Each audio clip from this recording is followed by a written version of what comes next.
You are now watching the Lit Stoop.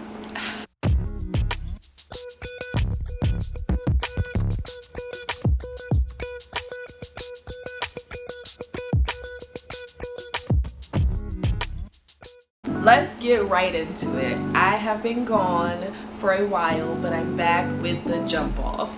So in my January TBR, I told you guys that I was reading The Children of Virtue and Vengeance, which is the second in a trilogy that started with The Children of Blood and Bone.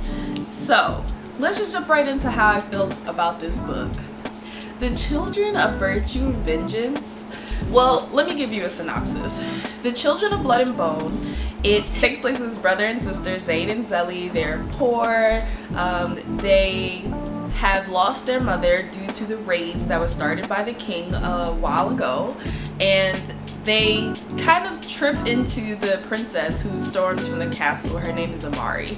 And Amari kind of accidentally brings magic back to their world, their country of Orisha. And so basically, once that happens, it becomes a whole saga of like love and tragedy and magic and ancestors, you know, all the things we be talking about. So in the second book, the follow-up to Children of Blood and Bone, basically the whole book is about this now kind of impending war, I would say, that is being lodged between the revolutionaries with the Aika and then against the queen and her peeps. So come to find out, everybody got magic, it seems like.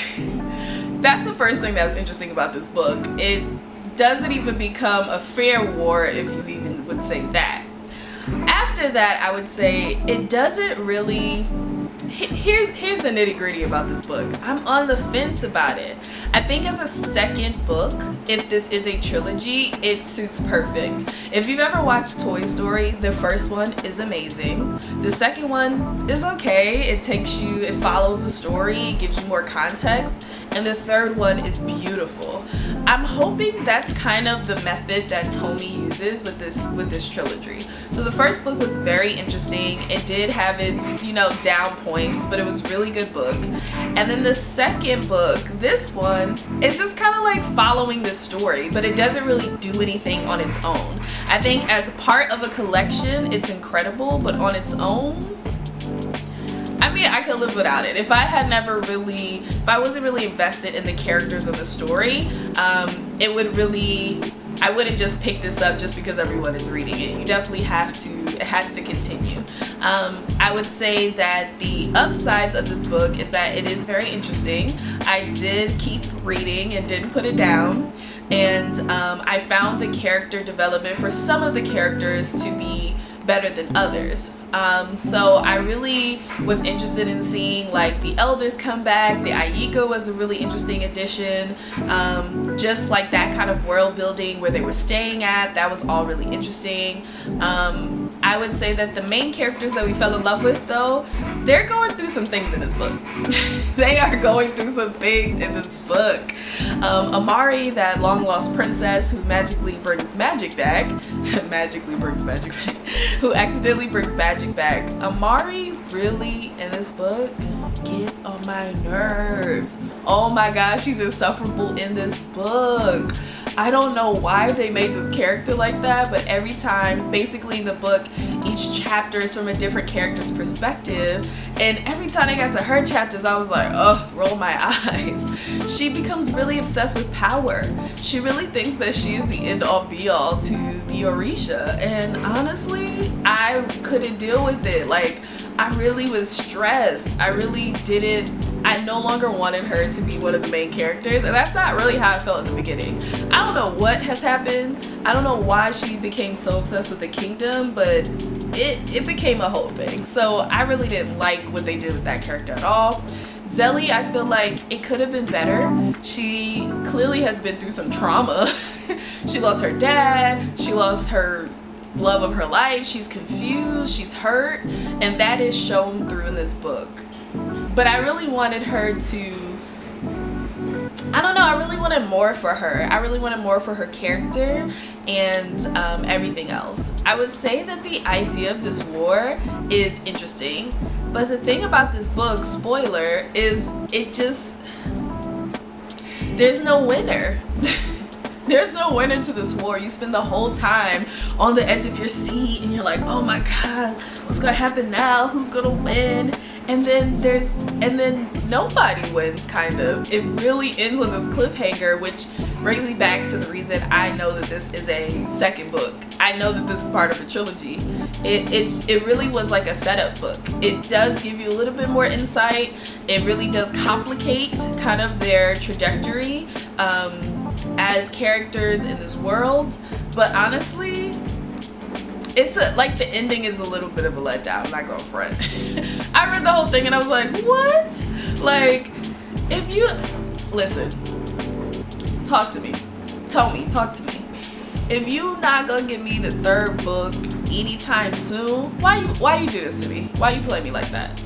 I was like, oh, the new book is out. I ran to the store, picked it up. It's beautiful.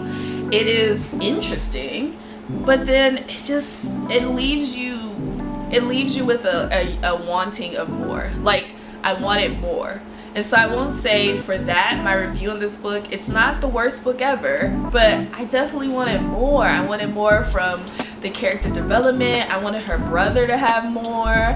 I wanted it to be less romantic centered. I felt like since everybody died in the first book, there's no way there could be another love story. There was. I mean, it was nice, but I just wanted more.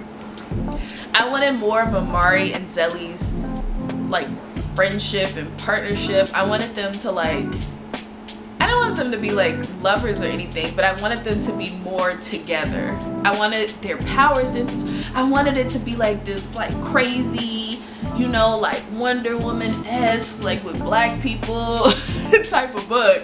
And I mean, who am I to be writing other people's books? You feel me?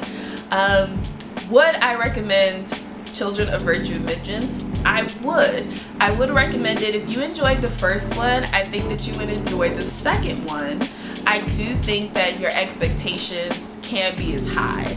So, debut novels and first books of trilogies, they do a lot. They set up a whole story, they're bringing in all this new stuff, and sometimes the sequel is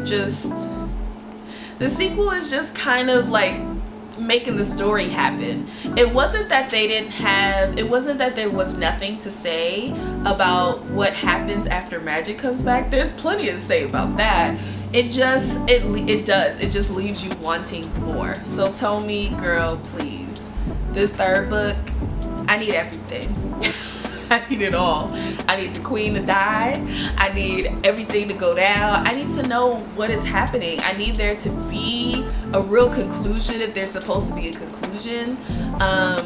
Don't leave me hanging like you left me hanging, okay? Yeah.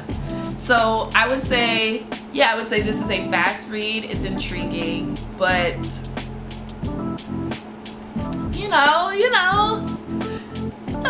doesn't live up to the hype. That is really the question, and honestly, I'm still on the fence about it.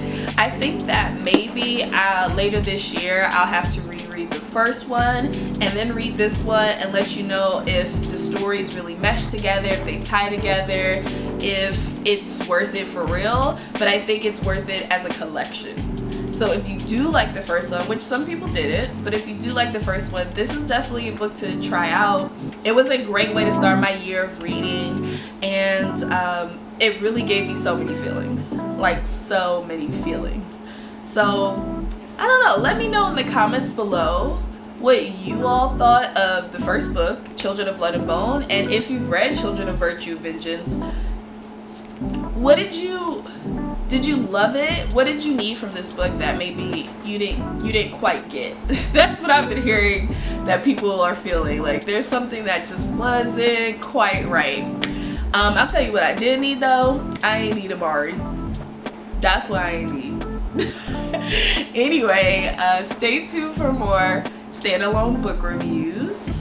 Please, please, please, please support Black authors, and also please subscribe to this channel. There'll be more and more and more and more content. I have the most incredible book review coming up. And of course, I need to tell y'all about all the rest of the books I read this month. They was fire. So I'll see you next time. Thanks for watching The Lit Stoop.